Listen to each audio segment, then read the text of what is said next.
today we're going to be talking about IUDs and what to expect. Ooh, the light is so weird here, but we're going to go with it.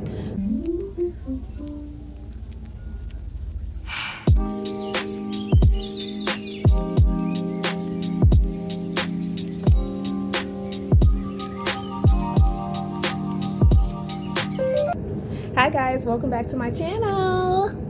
Don't forget to like and subscribe. So today we're going to be talking about IUDs and what to expect. Ooh, the light is so weird here, but we're going to go with it. So IUDs, first of all, there are 5 different types. This is the copper IUD. This is an example of the Mirena IUD. Mirena and Liletta are practically the exact same. This is an example of Mirena and Liletta. Take a look. I should do the whole like content thing. You ready for this? Oh, look at those. Look at those. They're the same thing. IUDs function by going inside of the uterus and essentially either thinning the uterine lining and, either thinning the uterine lining and thickening the cervical mucus, which is the progestin-containing IUDs, or the copper IUD, which actually just creates kind of an inflammatory environment in the uterus. It's totally anti-sperm. So they're both basically spermicidal or sperm-blocking devices.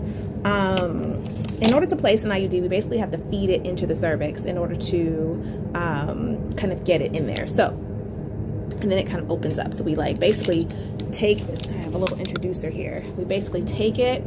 It starts off in this little introducer cavity or catheter situation, and then we feed it into the cervix. I'll actually take a video to show you how it's fed in. So if you can imagine, I'm using this NuvaRing example, but I'm basically taking this and feeding it into the cervix. Now the cervix, it's like target shooting. The cervix of this body is not quite open. So sometimes we have to dilate.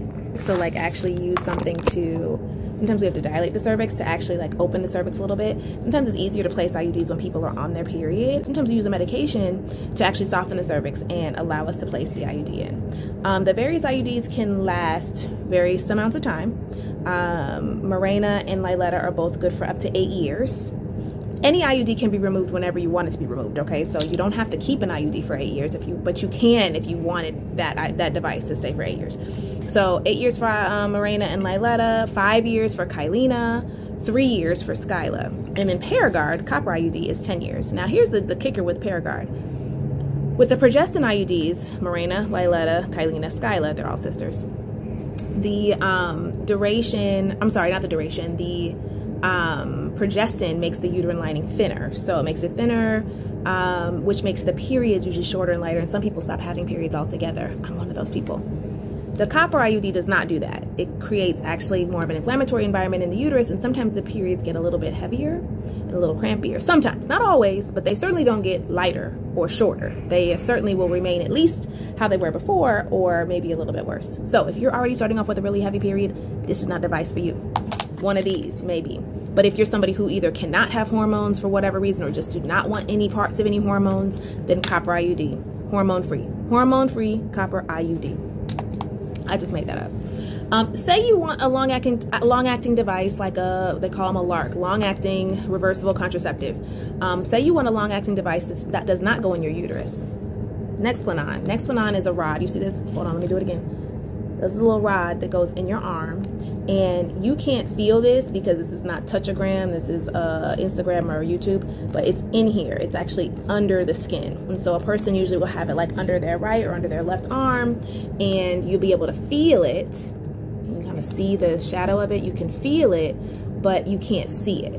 And it is inserted with a little introducer and then removed after. It can be 3 years, or FDA I think has cleared it for 5 years. Talk to your provider about that. This is a fake arm, but again, you know, demonstrating that it's right under the skin, and this was a model to use to practice. So it's got some holes in it, but a human would actually heal those holes, but you can actually see the shadow, I think, of the device there.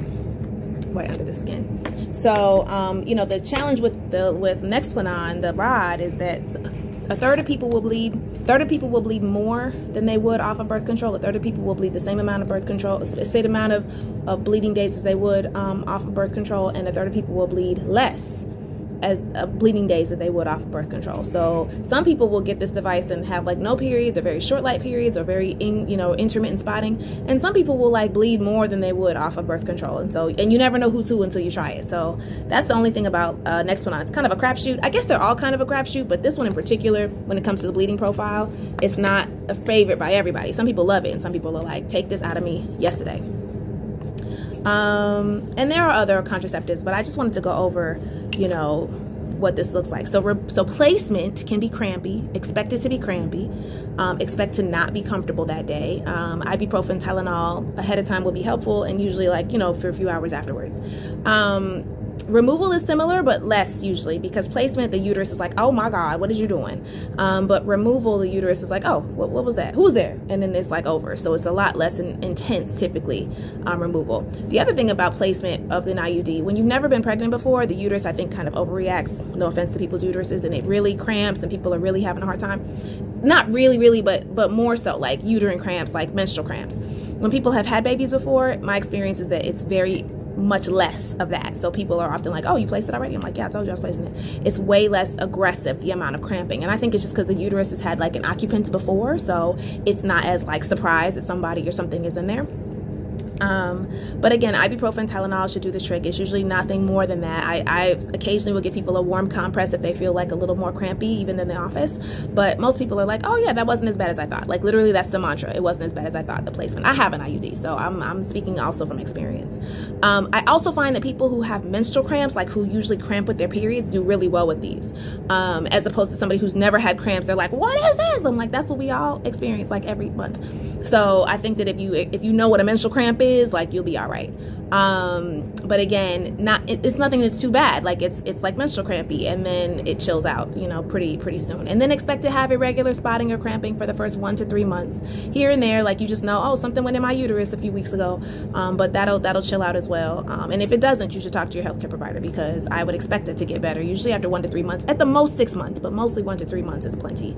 I hope this was a helpful overview. I'm about to run out of space on my phone, so I'm gonna have to wrap this one up. But let me know in the comments if there's more that you want to know, and don't forget to like and subscribe. Don't forget to like and subscribe. Hit that little notification button, because I don't post much, so when I post, you want to know. Be in the know. Bye.